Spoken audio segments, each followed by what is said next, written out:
Second episode की शुरुआत 2004 के एक फ्लैशबैक से होती है जहां जुवॉन और हेजुन मस्ती करते करते थक जाते हैं और फिर साना उनके लिए मिल्क लेकर आता है। जुवॉन कहती है मुझे भूख भी लगी है तो साना स्नैक्स भी लेकर आता है। जुवॉन खाते खाते पूछती है तुम्हारे पास इतने स्नैक्स कैसे। हेजुन कहता है लड़कियां हमें काफ़ी स्नैक्स देती रहती हैं, मेरे पास भी बहुत सारे हैं। उन्हीं पैकेट्स में से एक लिमिटेड एडिशन चिप्स होती है जो जुवॉन अपनी फ्रेंड के साथ शेयर करने के लिए नेक्स्ट डे स्कूल ले जाती है। फ्रेंड पूछती है ये कहाँ से मिला तुम्हें, तो जुवॉन कहती है ओप्पा से।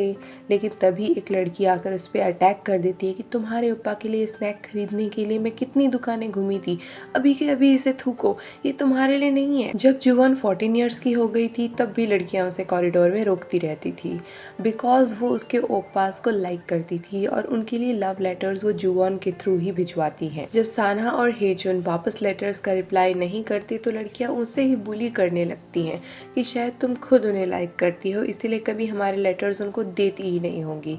इस डाकिए वाली लाइफ से परेशान जुवॉन चाहती है कि साना, हेजुन और उसका सरनेम सेम हो जाए सो दैट लड़कियां उसे परेशान करना बंद कर दें। हेजुन कहता है कि तुम स्वीट और इनोसेंट सी लगती हो इसीलिए तुम्हें कोई भी परेशान करके चला जाता है, तुम्हें अपनी इमेज चेंज करनी होगी, थोड़ा रूड बनना पड़ेगा, तभी कोई पंगा नहीं ले पाएगा तुमसे। तभी साना कहता है फालतू पंगे लेने से अच्छा है जब कोई तंग करे तो टीचर को बता देना। हेजुन कहता है तुम चुप रहो पढ़ाकू, लड़ाई के टाइम टीचर को बुलाने का टाइम नहीं होता है। फिर जुवॉन को कहता है कि तुम्हें एकदम साइको की तरह बिहेव करना होगा, फिर सब दूर रहेंगी। जुवॉन को आइडिया पसंद आता है। स्कूल में वापस उसे दो गर्ल्स लेटर देकर परेशान करने लगती हैं। तभी उसे हेजुन की बात याद आती है और वो साइको मोड में आ जाती है।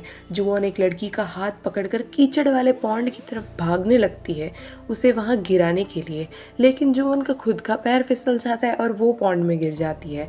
हेजुन का मैच चल रहा होता है लेकिन जुवॉन की फ्रेंड डाल जो क्लास प्रेसिडेंट भी है हेजुन के पास भागकर पहुंच जाती है और उसे बताती है कि जुवॉन पानी में गिर गई है। हेजुन उसी टाइम बास्केटबॉल कोर्ट से बाहर भाग जाता है। वहीं साना भी क्लास में कोई काम कर रहा था। तभी जुवॉन जब गिरी तब सभी बच्चे क्लासेस में इसे देखने लगे और उनमें से एक ने कह दिया कि साना ये तो तुम्हारी बहन है ना। साना भी अपनी जैकेट लेकर नीचे भागता है। जुवॉन पॉन्ड में गिरने के बाद एकदम एम्बैरेस्ड फील कर रही होती है। तभी उसे एक आइडिया आता है, वो बाहर निकलकर सीधा उन दोनों गर्ल्स के पास जाती है और कहती है कि दीदी आप मुझे फिर से मारोगी क्या, मतलब full on victim card play करती है और सभी बच्चे उसकी साइड लेने लगते हैं। तभी हेजुन वहाँ आता है और जुवॉन की हेल्प करने के लिए अपना टॉप उतार देता है। नज़ारा देखने लायक होता है। तभी साना भी आ जाता है और अपना जैकेट जुवॉन को पहना देता है और पूछता है तुम्हें कहीं लगी तो नहीं। आसपास खड़ी लड़कियां ये सब देखकर जलने लगती हैं। साना को जुवॉन के हाथ पर चोट दिखाई देती है तो वो लड़कियों को गुस्से से देखता है और फिर हेजुन का कान पकड़ के कहता है कि और दो पंगे लेने के आइडिया जुवॉन को, और दोनों को वहाँ से ले जाता है। जुवॉन जाते जाते दाल को कहती है कि तुम्हारा शू खुल गया है।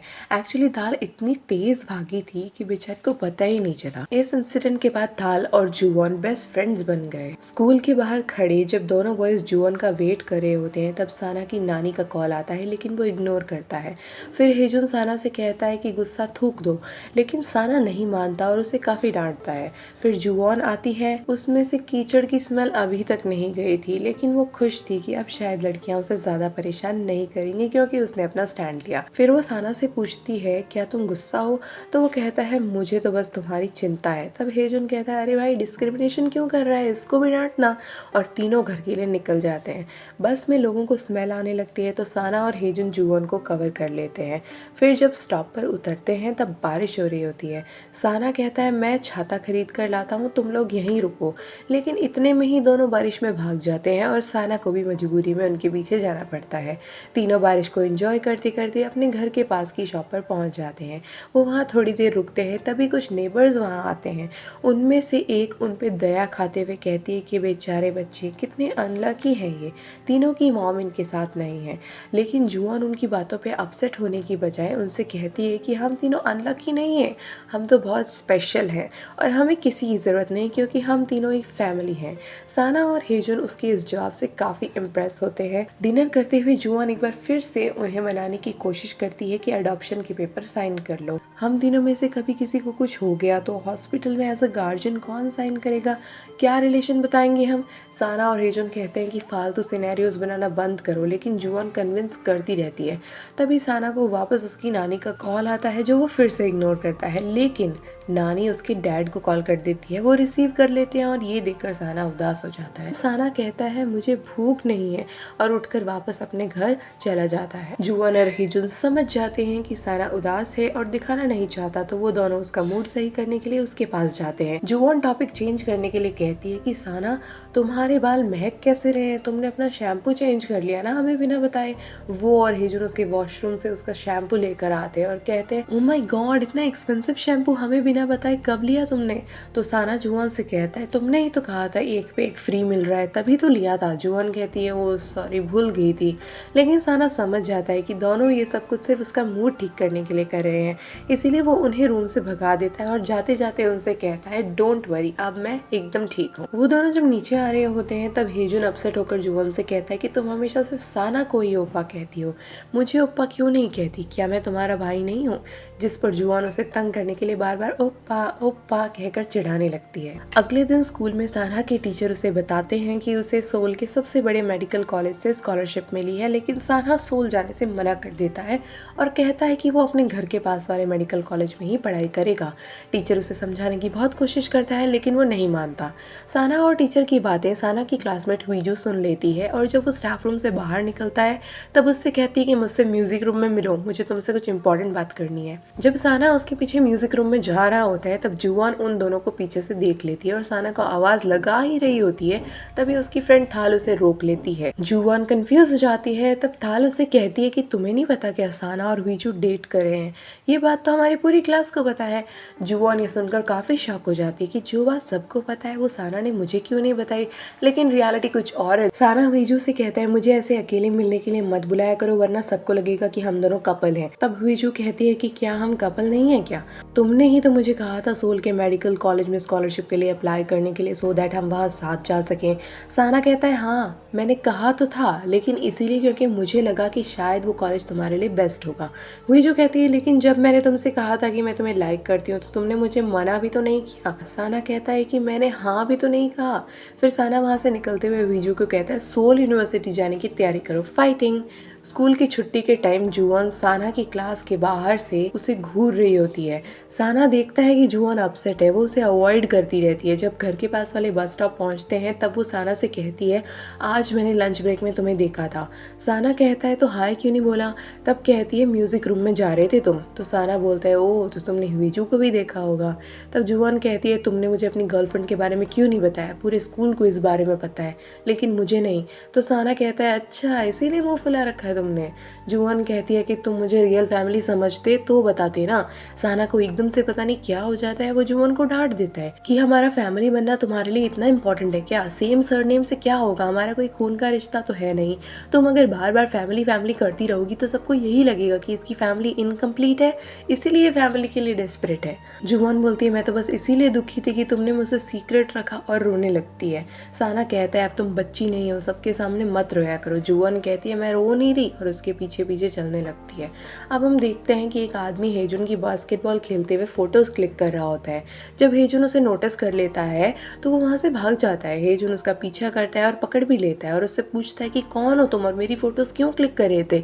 वो आदमी खुद को छुड़वा कर वहाँ से भाग जाता है, लेकिन उसका कैमरा वहीं गिर जाता है जिसमें खींची हुई फोटोज को देखकर हेजुन को आइडिया होता है कि इसको किसी ने उस पर नजर रखने के लिए भेजा है, ये शायद कोई प्राइवेट डिटेक्टिव है। उसका फ्रेंड उसे कहता है कि हो सकता है तुम्हारी मॉम ने इस जासूस को हायर किया हो, लेकिन हेजुन हंसकर बात को टाल देता है कि ऐसा कुछ भी नहीं है, शायद हमारी ओपोनेंट टीम का जासूस होगा। जब जुआन के पापा शॉप क्लोज कर रहे होते हैं तब हेजुन की मौसी जो अब प्रेग्नेंट हैं आ जाती हैं और कुछ गिफ्ट्स भी लाई होती हैं, लेकिन तभी ओल्ड लेडी आ जाती है और वो ताने मारने लगती है। तो हेजुन की मौसी बोलती है मुझे लेट हो रहा है अब मैं जाती हूँ। बाहर वो सैड सैड जा ही रही होती है कि तभी उन्हें हेजुन देख लेता है। हेजुन उन्हें मेन रोड तक ड्रॉप करने के लिए जाता है। यहाँ हमें उनकी बातों से पता चलता है कि उन्हें हेजुन की काफ़ी फिक्र है और साथ ही वो मिस्टर युन का काफ़ी एहसान मानती हैं कि उन्होंने हेजुन को इतने सालों पाला पोसा। वो हेजुन को कहती हैं कि बड़े होकर तुम्हें उनका कर्ज चुकाना है और फिर टैक्सी पकड़कर रवाना हो जाती हैं। हेजुन जब वापस घर आ रहा होता है तब वो मिस्टर यून की नूडल शॉप के पास रुकता है और पुराने दिन याद करता है जब मिस्टर यून जस्ट उसे अपने साथ लेकर आए थे। सभी लोग उसे फील करवाते थे कि मिस्टर यून का कर्ज है तुम पर, काम नहीं करोगे तो वो तुम्हें वापस भेज देंगे। लेकिन मिस्टर यून ने हमेशा सबको डांटा और हेजुन को अपना खुद का बेटा समझकर पाला। घर पर सभी एक साथ डिनर के लिए बैठे होते हैं और नोटिस करते हैं कि जुआन खाना नहीं खा रही है। हमेशा सबसे ज़्यादा खाना खाने वाली आज उदास बैठी है। ये देखकर हेजुन उससे पूछता है कि क्या हुआ, उदास क्यों हो। तब साना कहता है कि आज हमारी लड़ाई हो गई थी। सब चौंक जाते हैं और मिस्टर यून जुआन को ही डांटने लग जाते हैं। तब जुआन कहती है कि क्या मैं ही हमेशा गलत होती हूँ, आपके बेटे तो कभी कुछ गलत कर ही नहीं सकते। और इतना कहकर वो खाना छोड़कर अंदर चली जाती है। साना उसे मनाने के लिए जाता है और अपने हार्श वर्ड्स के लिए सॉरी बोलता है। जुआन बोलती है ठीक है, माफ़ किया, लेकिन अब से कोई सीक्रेट्स नहीं, अच्छा बुरा जो भी है शेयर करोगे, प्रॉमिस करो। तब साना जुआन से कहता है मैंने कोई सीक्रेट नहीं रखा, मेरी तो आज तक कोई गर्लफ्रेंड नहीं रही। और जहाँ तक हुईजू की बात है तो वो मेरी नहीं बल्कि हेजुन की एक्स गर्लफ्रेंड थी। ये सुनकर जुआन उसे तो माफ़ कर देती है और बाहर भी आ जाती है, लेकिन अब हेजुन से नाराज़ हो जाती है। ये वातावरण में अचानक से हुए परिवर्तन को हेजुन समझ नहीं पाता। नेक्स्ट डे स्कूल जाते टाइम में जुआन हेजुन को इग्नोर करती है। तब हेजुन साना से पूछता है कि आखिर मैंने ऐसा क्या किया है जो ये मुझसे बात ही नहीं कर रही है। साना उसे बताता है कि जुआन को हिजू के बारे में पता चल गया है और वो इसीलिए नाराज़ है कि तुमने उससे ये बात सीक्रेट रखी। हेजुन कहता है लेकिन हमारा तो काफ़ी टाइम पहले ब्रेकअप हो गया था, क्या तुमने उसे ये नहीं बताया कि ब्रेकअप तुम्हारी वजह से हुआ था। साना कहता है सब कुछ बताना मेरा काम थोड़ी है। साना वहाँ से निकल जाता है और हेजुन उस पर गुस्सा कर ही रहा होता है कि तभी हुईजू आ जाती है और कहती है क्या हम वापस डेट कर सकते हैं। हेजुन कहता है तुम्हें शर्म नहीं आती, तुमने 3 महीने पहले मुझे डंप कर दिया था ये कहकर कि साना पसंद है तुम्हें। हुईजू बोलती है मिसअंडरस्टैंडिंग हो गई थी।